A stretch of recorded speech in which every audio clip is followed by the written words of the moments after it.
Take your smartphone out of your pocket. Hold it in your hand. Feel the weight of it. It is a sleek, beautiful slab of glass and aluminum. It is the control center of your life. It connects you to your friends, your bank account, your memories, and the world.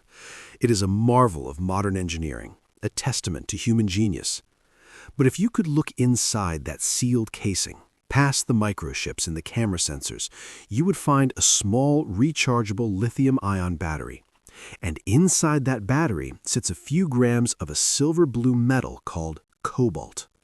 That metal is the reason your phone doesn't overheat in your pocket.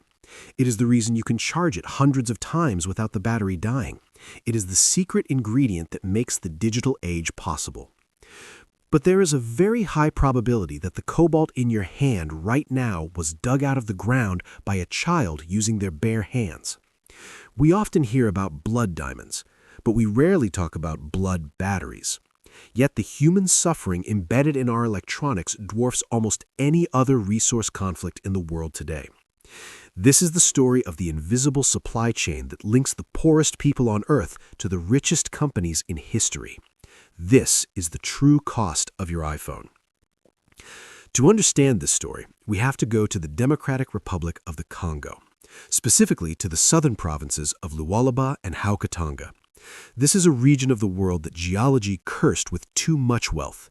Under the red dust of the Congo lies the largest reserve of cobalt on the planet. The Congo supplies roughly 75% of the world's cobalt. To put that in perspective, Saudi Arabia produces about 12% of the world's oil. The Congo's dominance over cobalt is absolute. You literally cannot build the modern world without this one impoverished country. When we imagine mining, we usually picture massive machines, yellow Caterpillar trucks the size of houses, and men in hard hats following safety protocols. And yes, that exists in the Congo. Giant industrial mines, mostly owned by foreign companies, tear up the earth on a massive scale. But there is a shadow industry operating right alongside them, and sometimes even inside them. This is the world of artisanal mining. The word artisanal sounds nice. It sounds like artisanal bread or artisanal cheese, something handcrafted and premium. But in the Congo, artisanal miner is a euphemism for a desperate person digging a hole in the ground to keep from starving. There are an estimated 200,000 of these miners, known locally as créceurs. They are not employed by any company, they have no salary, no health insurance, no safety gear, and no rights.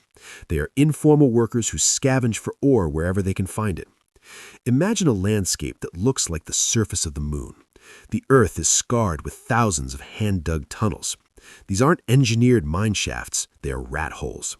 Men and teenage boys climb down into these pits, sometimes 60 or 70 feet deep, with no ropes, no harnesses, and no support beams. They use hammers and chisels to chip away at the rock face in pitch darkness. The air is thick with dust and low on oxygen. Collapses are common. When a tunnel caves in, it usually buries everyone inside alive. There is no rescue team. Often, the bodies are never recovered. The grave is dug by the victim himself. But the horror isn't just in the tunnels. It is on the surface. Because the tunnels are too narrow for adults and the wages are too low to support a family, the burden falls on children. It is estimated that up to 40,000 children work in the cobalt mines of the Congo. We're talking about 6-year-olds, 7-year-olds. Children who should be in first grade learning to read are instead standing knee-deep in toxic red mud, washing rocks for 12 hours a day. Let's walk through a typical day for one of these children. Let's call him Paul. Paul wakes up at 5 a.m. He doesn't eat breakfast because there is no food. He walks 3 miles to the mining site. He doesn't have shoes, so he walks barefoot on jagged rocks. When he gets to the site, his job is to carry sacks of cobalt ore from the pit to the river for washing. A sack might weigh 50 or 60 pounds. Paul weighs 60 pounds. He drags these sacks back and forth, bent double under the weight, his spine warping under the strain. If he drops a sack, he might get beaten by a supervisor or an older miner. When he isn't carrying, he is washing. He stands in a river that is a chemical soup. The water is yellow and burns the skin. He sifts through the mud, looking for the telltale gray speckles of heterogenite, the ore that contains cobalt. He does this until the sun goes down. At the end of the day, he takes his small bag of rocks to a trading depot, a shack with a scale. The trader looks at the rocks, makes a guess about the purity, and hands Paul a crumpled bill. On a good day, Paul makes $2. On a bad day, barely enough to buy bread. This is the economic engine of the 21st century. The physical toll on these people is catastrophic. Cobalt is toxic to handle. Touching it causes contact dermatitis, a painful skin rash. Breathing the dust is a death sentence. It causes a condition known as hard metal lung disease. The dust scars the lungs, making them stiff and unable to absorb oxygen. You slowly suffocate over years. In the mining villages, you hear a sound that never stops, a dry, hacking cough. It comes from the men, the women, and the children. Then there are the birth defects. Doctors in the mining provinces have reported a shocking spike in babies born with horrific deformities, cleft palates, limb abnormalities, neural tube defects. The heavy metals in the soil and water are poisoning the population at a genetic level. Women who wash the ore while pregnant are absorbing toxins directly into the womb. We are literally trading the health of the next generation of Congolese children for the battery life of your tablets.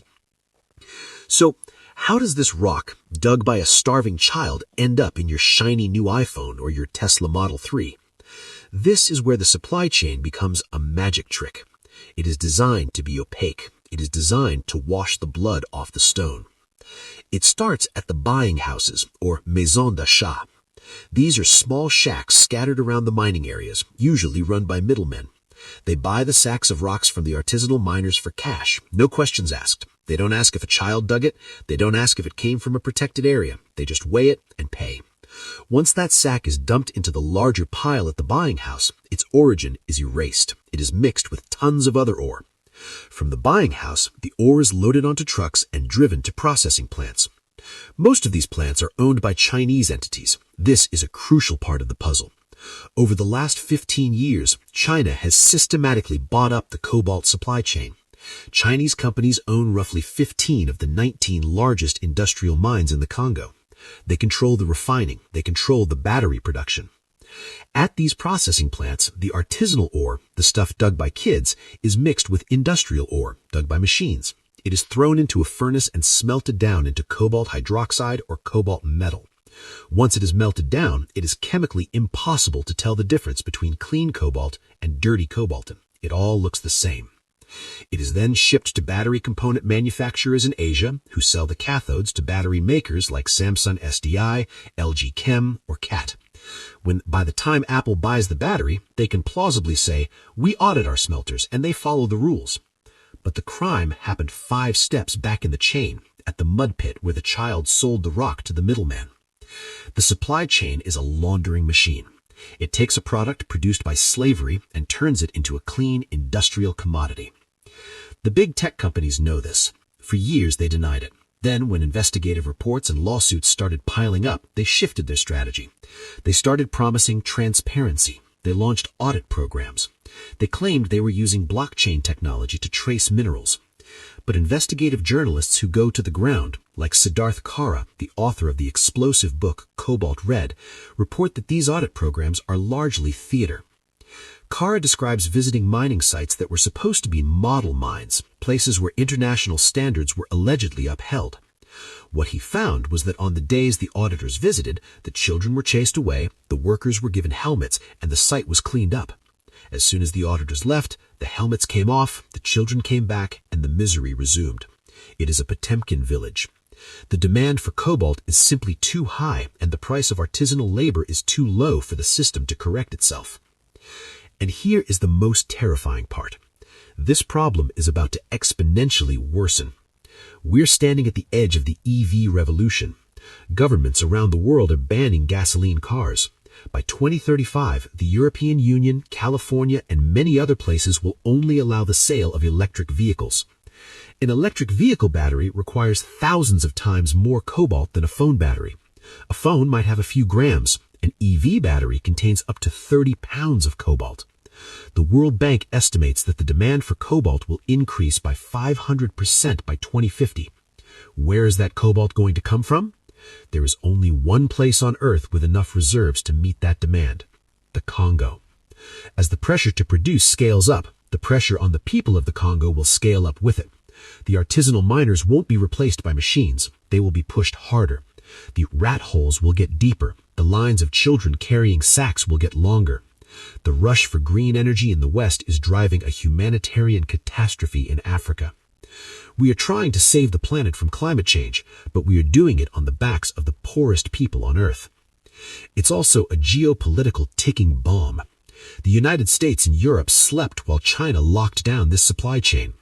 In a famous deal known as the Sycamines Agreement, China agreed to build roads and hospitals in the Congo in exchange for massive copper and cobalt mining rights. The result? The Congo got some roads, many of which are already crumbling, and China got the future of energy. Now the West is waking up and realizing that their entire green transition depends on a supply chain controlled by their geopolitical rival, sourced from an area of extreme instability.